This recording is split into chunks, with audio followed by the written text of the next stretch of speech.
The moment my boss said, this project would be finished twice as fast if my son ran it, the room went unnaturally still. Not awkward still. Not polite still. The kind of still where everyone stops breathing at the same time. I was seated halfway down the long walnut table, my notebook open, pen perfectly aligned along its spine. 12 board members, 1 founder, 1 heir, and me, head of operations, lead architect on the project in question, and apparently expendable.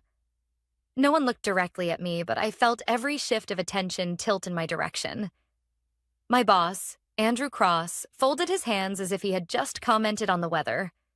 Neutral, reasonable, almost kind. It was none of those things. I'd been here long enough to know the difference between an observation and a verdict. His son, Matthew, sat to my left in a tailored suit that still smelled new. He didn't speak. He didn't need to. His confidence had never required proof. When our eyes met, he smiled. Not wide, not openly cruel. Just a small tightening at the corners of his mouth, like he already knew the ending of a story the rest of us were still pretending to write. I felt the resignation letter before I reached for it.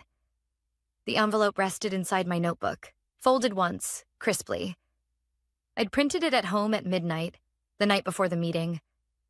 Not because I planned to quit, at least not yet, but because I'd learned something important over the years.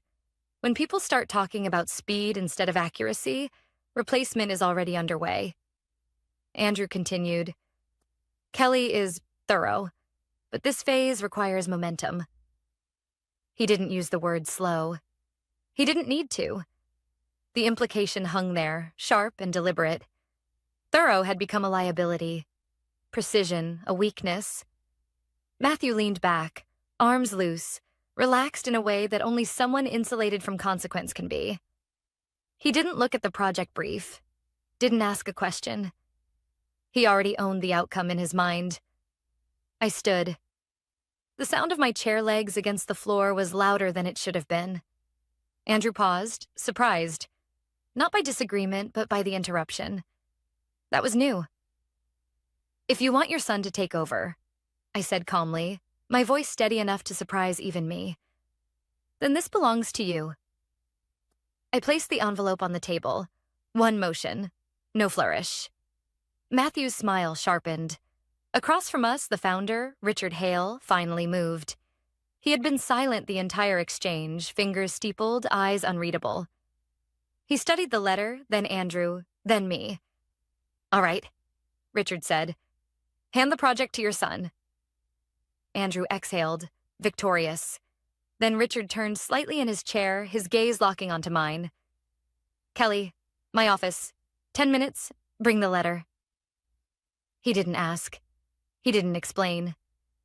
And somehow, that unsettled everyone more than the resignation itself. I walked out of the boardroom with the envelope still warm from my touch, and the distinct sense that whatever waited behind Richard Hale's door had very little to do with whether I still had a job. When I joined Crossfield Solutions 8 years earlier, I'd been handed a folding desk, a secondhand laptop, and a backlog everyone else wanted to forget. I took it anyway, sorted it, fixed it, built systems that quietly saved contracts no one ever thanked me for preserving. Andrew barely noticed me then. He didn't have to. I wasn't in his way. That changed 3 years ago when Matthew joined the company under the title Strategic Associate. No department, no metrics, just access. Andrew introduced him with a proud clap on the back and a speech about fresh energy and modern instincts. Matthew called my work solid the first week. The word landed wrong. It always does when spoken downward. After that, the shifts were subtle. Meetings rescheduled without me. Reports revised after I submitted them. Slides I built presented without attribution. When I asked questions, I was told I was being territorial. When I warned about risk, I was told I was being negative. By the time I realized Andrew wasn't just preparing his son to lead, but preparing me to fail, it was already well underway. Richard Hale's office overlooked the harbor, all glass and light. He didn't motion for me to sit. Why now? He asked, nodding at the envelope. Because today made something clear. I said. This wasn't about speed. It was about ownership. And silence would have made me complicit in what comes next. He studied me for a long moment. What do you think comes next, Kelly? I met his eyes. A mess someone else will have to clean up. A flicker. Interest, not surprise. Richard glanced toward the window, then back at me. Good, he said quietly. Then let's talk about what happens when the person who actually understands the system steps outside of it. And just like that, I realized my resignation wasn't the end of my influence. It was the beginning of something Andrew and his son had never anticipated. Richard didn't invite me to sit. Instead, he walked past me and poured himself a glass of water from the decanter near the window, his back turned as if giving me space, or testing whether I would fill the silence. You understand what you just did, he said finally, not a question. I do, I replied. I removed myself from the narrative Andrew's been building. He turned then, studying me the way engineers study stress fractures, quietly, without judgment, measuring how much pressure something can take before it breaks. Andrew believes momentum solves everything, Richard said. He's wrong. Momentum without structure just accelerates failure. I stayed quiet. I had learned that people in his position didn't want reassurance. They wanted precision. The board doesn't know the full picture, he continued. They see timelines and confidence. They don't see dependencies. They don't see what unravels when the wrong person cuts corners. And Matthew will, I said. Not out of malice, out of ignorance. Richard nodded once. That's what concerns me. He moved behind his desk and finally gestured for me to sit. Only then. You printed this letter before the meeting, he said, tapping the envelope. Why? Because I've seen this before, I almost said. Because women who resist are labeled obstacles. Because if I waited, they would shove me out and call it restructuring. Instead, I said, because I wanted control over when the story changed. A faint smile touched his mouth, gone as quickly as it appeared. Good answer, he said. Here's mine. I'm accepting your resignation. Publicly. My chest tightened, just slightly. But privately, he continued, you are not leaving this project. He opened a slim folder on his desk and slid it toward me. Inside, a contract header. Independent Operational Consultant, Hailstone Group. Hailstone was our largest external partner, the one Andrew never interfered with, the one that answered directly to Richard. You'll review the entire project structure from Hailstone's side, Richard said. No internal politics, no crossfield reporting chains. You'll send your findings to me. And Andrew? I asked. He'll think he's won, Richard said evenly, which will make him careless. I didn't hesitate. And Matthew? He'll run fast, Richard said, and fast runners trip when the ground isn't level. I walked out of his office 10 minutes later with a signed short-term consulting agreement and a timeline that suddenly made sense. My resignation email went out company-wide before lunch. Polite, gracious, non-confrontational. Andrew replied within minutes. Wishing you the best, Kelly. I know this couldn't have been an easy decision. It was the first lie of many. Hailstone's offices were 3 floors above a co-working space near the river. Clean, efficient, quiet. No glass walls, no performative meetings. Just whiteboards filled with equations and people who asked questions before offering opinions. Emma Shaw, Hailstone's director, shook my hand firmly. I won't insult you with pleasantries, she said. We've been flagging inconsistencies in Crossfield's reports for 6 months. Richard thinks you know why. I do, I said, but we'll need to confirm it carefully. She handed me a key card and a thick binder. We already pulled what Andrew sent over last quarter, she said. You'll recognize what doesn't belong. I did, within the first hour. Workflow diagrams altered just enough to break regulatory sequencing.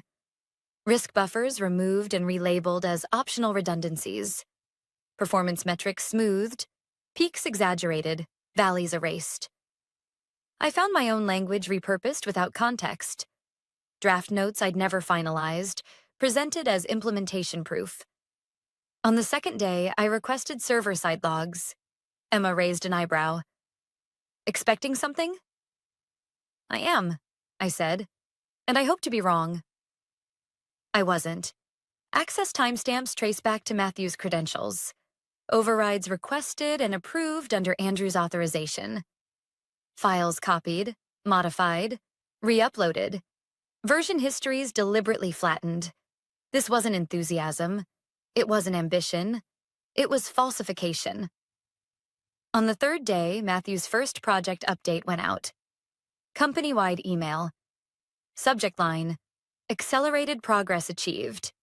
Andrew forwarded it to the board, CCing Richard. Emma watched me read it. He's claiming a 2-week reduction based on that revised pipeline, she said. That revision violates 3 client contracts, I replied, and 1 federal compliance requirement. She stared at me. Then why isn't anyone stopping him? Because speed looks like leadership, I said, until it collapses. That afternoon, I sent Richard a concise report. No opinions, no accusations, just discrepancies, timestamps, and attached documentation. He replied with 1 sentence. Keep going. By the end of the week, Matthew's momentum had triggered something no one at Crossfield noticed, an automated risk alert at Hailstone. It wasn't dramatic. No alarms. Just a quiet flag, generated by a system I'd helped design years earlier. The kind people ignore, until it's too late. I looked at Emma and felt the weight of inevitability settle. Andrew thought he was replacing me. What he was really doing was removing the only person who knew where the ground was thin. And now, it was starting to crack. By the second week, the cracks were no longer theoretical. They showed up in small, inconvenient places, missed acknowledgments, delayed confirmations, questions from partners that shouldn't have needed to be asked. The kind of friction that people dismiss as growing pains when leadership is too invested in the illusion of progress. At Hailstone, we didn't have that luxury. Emma placed a printout on my desk Tuesday morning.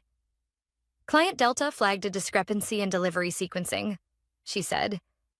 They're asking why the pilot phase skipped a validation checkpoint. I didn't need to look at the page to know the answer. That checkpoint was part of the workflow Matthew removed, I said. He relabeled it as redundant. Emma frowned. It's not redundant. It's mandatory. I know, I said. That's why it existed. By midday, 3 more flags appeared. Different clients, same pattern. Steps cut, dependencies rerouted. Risk absorbed on paper instead of managed in reality. What made it worse wasn't the mistakes. It was how cleanly they had been dressed up. Matthew wasn't sloppy. He was meticulous. About presentation. His reports were glossy, decisive, filled with confident language and numbers that rounded upward in exactly the way boards like. Every success attributed to decisive leadership. Every unresolved issue framed as legacy drag. My name appeared once in those documents, under a footnote labeled Prior Framework Limitations. Emma saw it before I mentioned anything. That's deliberate, she said quietly. Yes, I replied, and it's escalating. That afternoon, Richard requested a call. Not a video meeting, not an email, a call. I assume you've seen the latest flags, he said without greeting. I have, I replied. They're connected. How much damage? None yet, I said, but the window is closing. He exhaled through his nose. Andrew is pushing for a press release next week. My jaw tightened. Announcing what? Accelerated rollout, Richard said, based on Matthew's revised projection. That rollout will breach at least 1 compliance threshold, I said. Possibly 2. Silence stretched across the line. Then Richard said, document everything. Hailstone's compliance team will formalize the audit once we have pattern confirmation. You already have a pattern, I said. Yes, he replied. But Andrew will claim interpretation error. We need inevitability. I understood. People like Andrew didn't respond to warning. They responded to exposure. The opportunity arrived sooner than expected. On Thursday, an internal Crossfield memo leaked, quietly, almost accidentally, into Hailstone's shared workspace. Emma forwarded it to me with a single line. "Is this real?" It was. Andrew had approved a temporary bypass on a federally monitored contract, not a suspension. A conditional adjustment. His language, his signature. Matthew's efficiency gain, written in confident bullet points. It took me less than 5 minutes to trace the origin of the supporting data. It was mine. A draft from 2 years earlier. Marked incomplete. Never approved. Matthew had copied it, changed the timestamps, and inserted it as evidence of real-world performance. He hadn't even fully understood it, just enough to make it look convincing.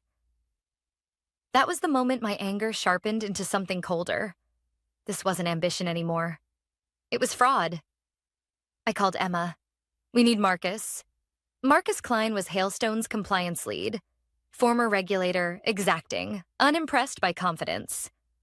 When he arrived, I laid out the evidence without commentary. Logs, versions, authorization chains.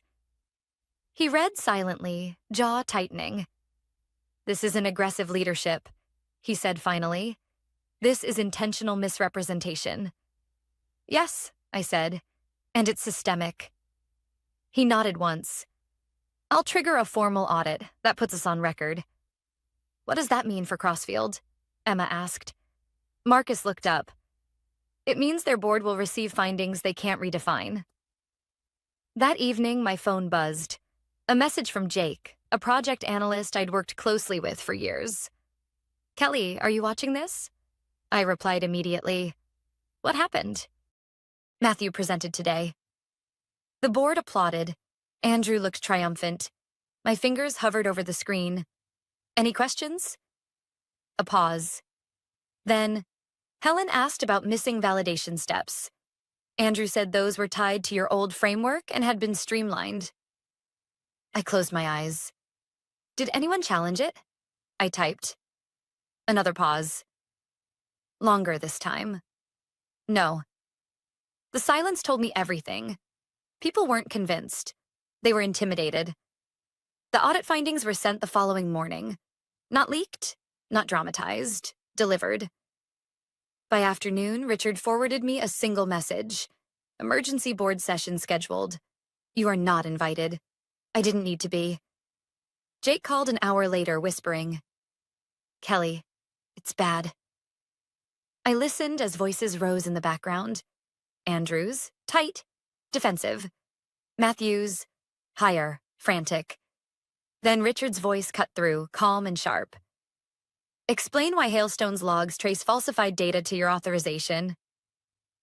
A pause. Papers rustling. Andrew stammered something about misunderstanding.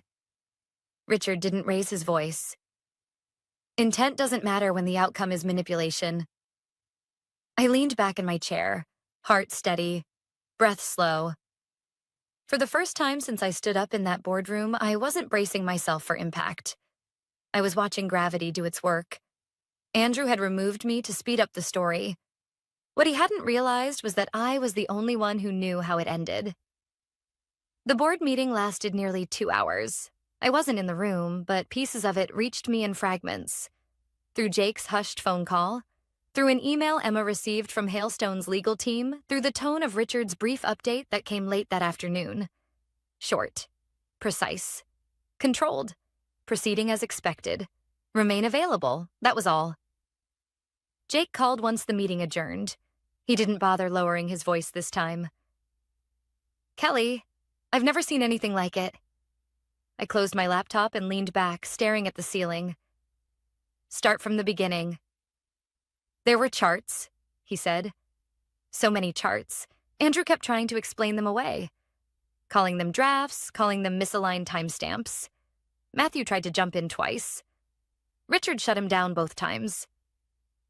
I could picture it. Matthew used to interrupt constantly when I spoke, confident no one would stop him. That confidence didn't survive correction. "What changed?"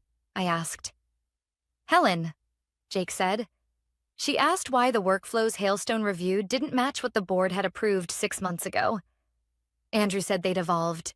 Richard asked who authorized the evolution. And? I prompted. Jake exhaled. No one answered. According to Jake, the room shifted when Marcus Klein joined by video. No drama, no accusation, just a calm walkthrough of evidence. Logs, timestamps, authorization trails. Marcus didn't say fraud. He didn't have to. He said the discrepancies weren't accidental, Jake continued, that they showed intent to conceal performance failures by reallocating attribution. My fingers tightened slightly around my phone. And my name? I asked. A pause. Richard addressed that directly. Jake said. He said the systems being praised today were built and validated under your leadership, and that the accelerated revisions bypassed safeguards you specifically designed. I closed my eyes. For months, my work had been spoken about as if it were outdated, fragile, inferior. Now it was being named again, but accurately. What happened to Andrew? I asked. That's the part that got quiet, Jake said.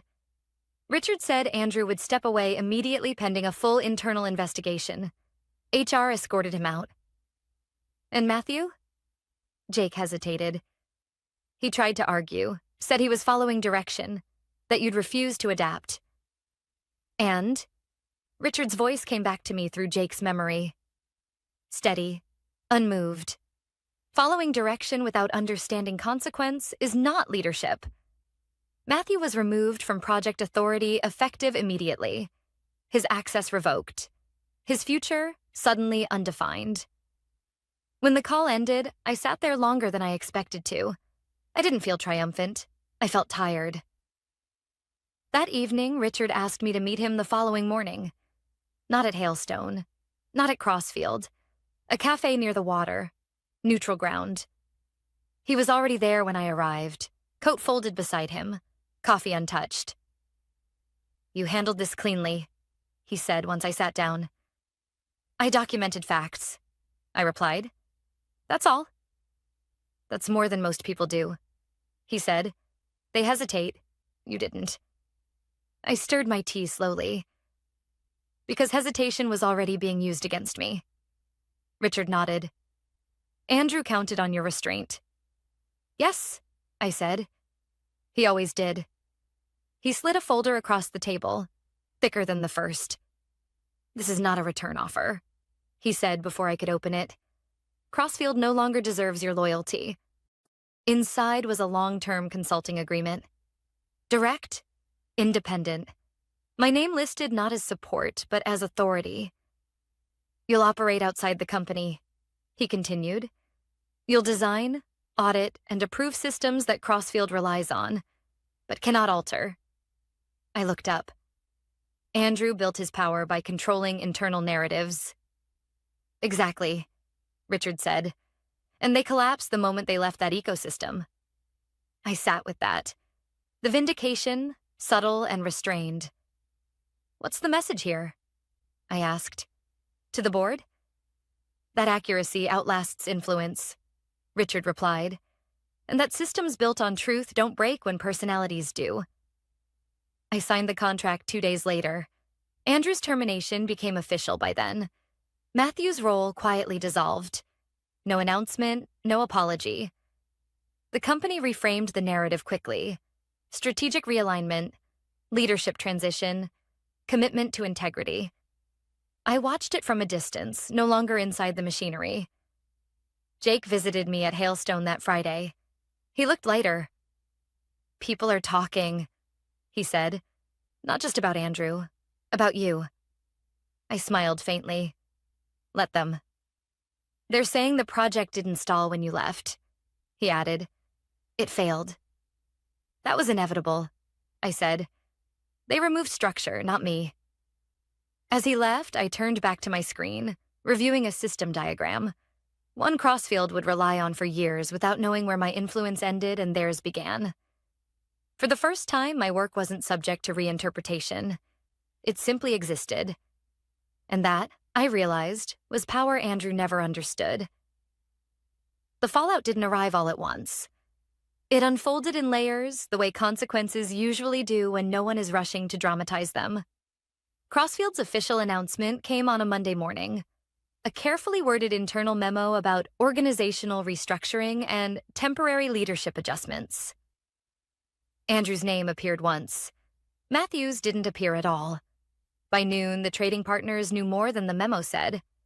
Hailstone's compliance notice triggered secondary reviews from 2 external auditors. Not because they were suspicious, but because protocol demanded it.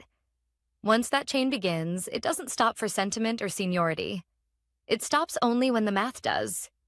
I felt the shift before anyone told me about it. Emails from partner firms addressed directly to me instead of going through Crossfield's executives. Questions became detailed again, precise, real, the way professionals speak when they no longer trust filtered information. Emma noticed it too. "They're treating you like a fixed point," she said one afternoon as we reviewed the first stabilized projections since the audit. "They always did," I replied. "They just weren't allowed to say it out loud." By midweek, Crossfield's redesigned workflow collapsed entirely. Not dramatically. No system-wide outage. Just a steady accumulation of delays, reversions, emergency patches. The kind that don't make headlines, but cost trust. Jake called me after hours. "They reinstated 3 checkpoints you built," he said. Quietly. Same structure. New labels. I almost laughed. Almost. "They can change the names," I said. "They can't change the logic." The board meeting that followed was closed door. No consultants invited. No junior staff present. When Richard called me afterward, his tone was measured. "They've asked me to accelerate the long-term external oversight," he said. "I assumed they would," I replied.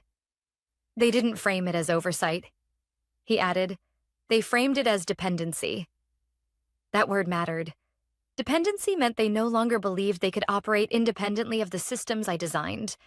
They had pushed me out, measured the void, and recalculated. "And Andrew?" I asked. "He's contesting the termination," Richard said calmly, "claiming miscommunication." "Will it hold?" "No," Richard replied. "The logs are immutable." I let that settle. Andrew had always relied on influence, on relationships, on confidence, none of which mattered when timestamps didn't lie. Matthew tried a different approach. I found out through a LinkedIn message request that sat unanswered for hours before I noticed it. His name, his photo, same rehearsed smile. "Kelly, I think there's been a misunderstanding. Would appreciate a chance to talk." I didn't respond. An hour later, another message. We were under a lot of pressure. None of this was personal. That one stung more than I expected. Not because it hurt, but because it revealed how little he understood. To Matthew, personal meant emotional. To me, personal meant structural. The erasure of accountability. The rewriting of history. I archived the conversation without replying. 2 days later, a recruiter reached out on behalf of Crossfield. I declined. Not angrily, not performatively. I forwarded the email to Richard with a single line. "Let's keep the boundaries clear." He responded with approval.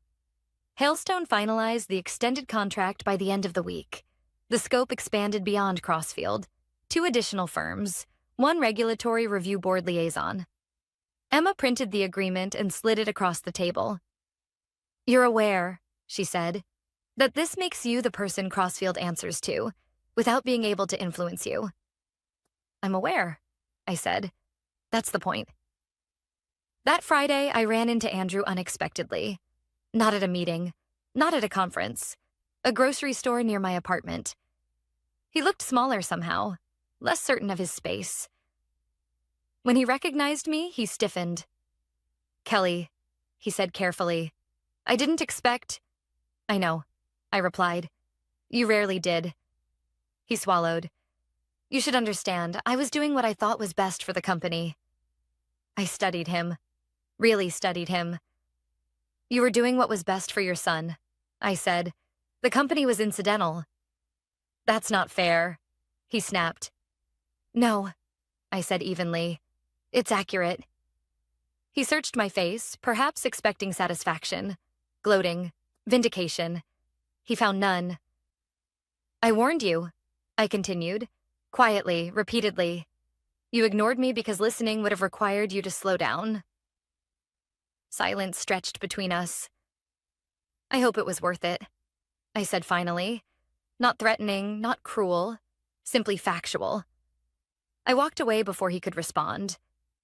That night, I sat at my desk reviewing a series of new system models. Clean, unfiltered, stable. Work that didn't ask me to defend its existence. For the first time in years, my energy wasn't being redirected toward survival. It was being invested in construction. Andrew had built his legacy on visibility. I was building mine on infrastructure. And infrastructure, I had learned, always outlives ego. The appeal failed quietly. No press release. No final statement. Just a formal notice circulated internally, confirming that Andrew Cross's termination had been upheld in full. Cause established. Due process followed. Case closed. I found out the same way I'd found out about most things lately. Indirectly. Jake called during his lunch break, voice low but firm. It's official, he said. HR wrapped it this morning. No severance.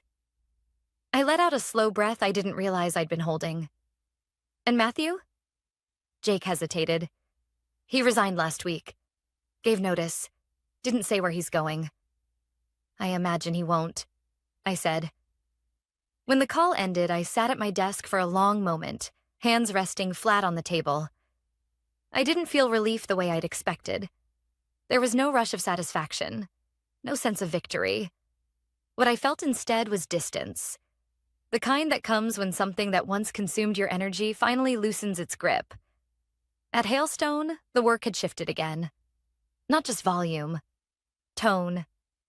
People trusted the process now. Conversations weren't defensive. Questions weren't loaded. Emma stopped by mid-afternoon with 2 coffees and a look I'd come to recognize as relief. The board at Crossfield signed off on the new oversight framework, she said. Unanimously. I took the cup she offered. They didn't have another choice. No, she agreed. But they could have delayed. They didn't. That mattered more than it sounded like. Delays were how institutions protected pride. Moving quickly meant fear had finally reached the right places. Richard wants your input on the next phase, Emma added. Strategic, not technical. I nodded. Send me the outline. She lingered for a moment before leaving. You should know, she said. People here talk about you the way they talk about load-bearing walls. Like nothing flashy, but everything collapses without them. I smiled, genuinely this time. That's the nicest thing anyone said to me all week. Crossfield wasn't silent, exactly, but it was restrained. Emails slowed. Inquiries stopped carrying undertones. No one tried to renegotiate the terms we'd set. They were careful now. Careful meant learning. Richard invited me to lunch near the end of the week, not to discuss work. Or rather, not only work. I underestimated how long you carried that weight, he said once we were seated. Not the technical part, the social one. It's easy to miss, I replied. Especially if you're not the one absorbing it. Yes, he said quietly. That's the part I regret. I set my fork down. You gave me space when it mattered. I gave you distance, he corrected, and I knew it would hurt in the moment. It did, I said honestly, but it worked. He nodded once, accepting that. The board wants to issue a formal apology. I looked up. Public? Internal, Richard said. Documented. Attributed. I considered it, then shook my head. Not necessary. It matters, he said. No, I replied gently. What matters is that the system changed, not what it says about me. He studied me for a moment, then smiled. You always did understand the difference. That evening, I passed the Crossfield building on my walk home. Lights still on in half the offices. People inside working late. For years, that had been me. I thought about the hours, the nights, the compromises I had labeled professionalism because I didn't have another word for them at the time. I didn't feel bitterness. I felt clarity. At home, I drafted notes for the final phase of the hailstone rollout.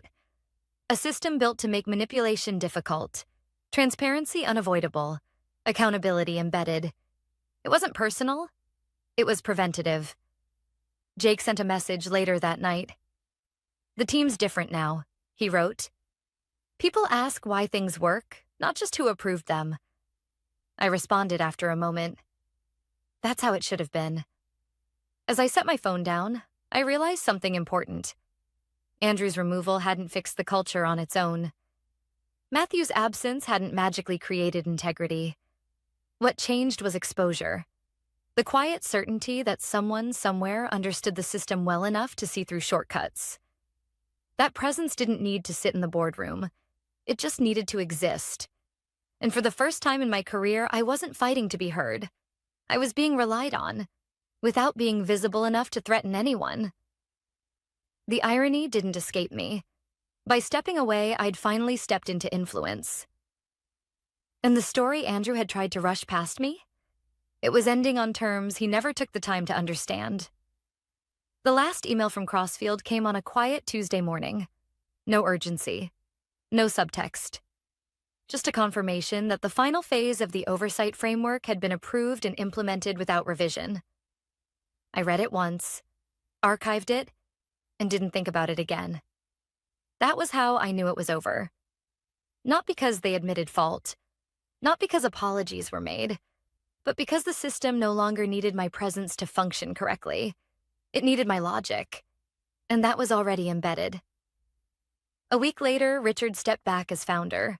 Planned, orderly, boring in the way real succession should be. The board appointed an interim leadership committee instead of a single figurehead. No charismatic savior, no fast talker with a vision deck. Just accountability divided among people who knew the cost of pretending. When the announcement circulated, Jake texted me a single line. "It finally feels quiet in here." I understood exactly what he meant. I didn't attend Richard's farewell gathering. He didn't expect me to. Instead, he left a note with Emma to pass along. "You did what institutions rarely allow people to do. Fix them without becoming them. Thank you." I folded the note and placed it in a drawer with old system diagrams and project drafts. Finish things, close chapters. That afternoon, I walked along the river near Hailstone's office, watching the water curl around the pylons. Infrastructure again. Always unnoticed. Always essential. For a long time, I had believed endurance was strength, that professionalism meant absorbing pressure without complaint, without consequence, that if I stayed steady long enough, people would eventually do the right thing. I had been wrong about that. What I learned instead was simpler and harder to accept. People don't change because you endure. They change when the truth becomes unavoidable. Andrew never thought he was doing anything wrong. In his mind, he was accelerating progress, protecting legacy, securing continuity. Matthew believed confidence was competence, that proximity to power substituted for understanding. Neither woke up planning to dismantle safeguards or falsify data.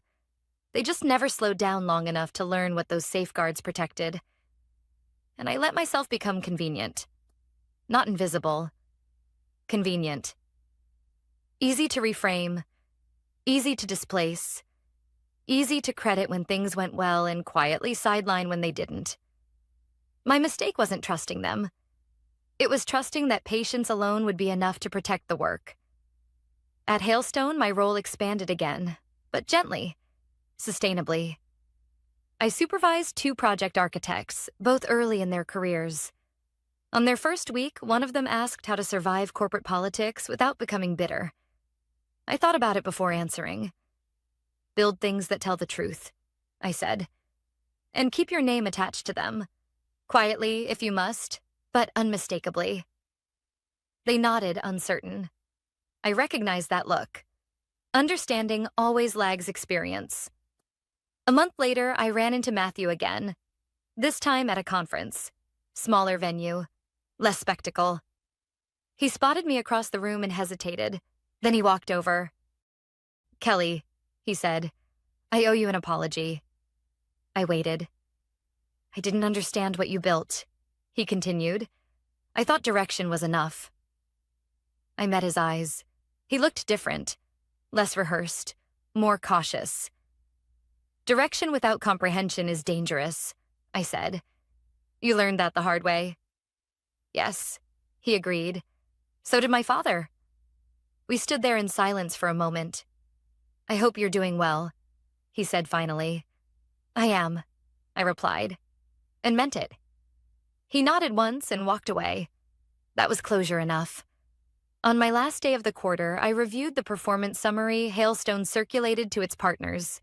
My name appeared exactly where it should, attached to architecture, not personality. Outcomes, not promises. That night, I closed my laptop and stepped onto the balcony of my apartment. The city hummed below, indifferent and alive. I thought back to the boardroom where this began. The stillness, the assumptions, the resignation letter I'd raised not as surrender, but as boundary. Andrew thought he was handing the project to his son. What he really handed away was control over the truth. I didn't win by staying. I won by refusing to be rewritten. The work continued without me having to explain my presence. The systems held because they were built to. And my life, finally, moved forward without the constant calculation of how small I needed to be to remain useful. That was the real resolution. Not revenge, not recognition. Freedom. And it turned out to be faster than anything Andrew ever promised.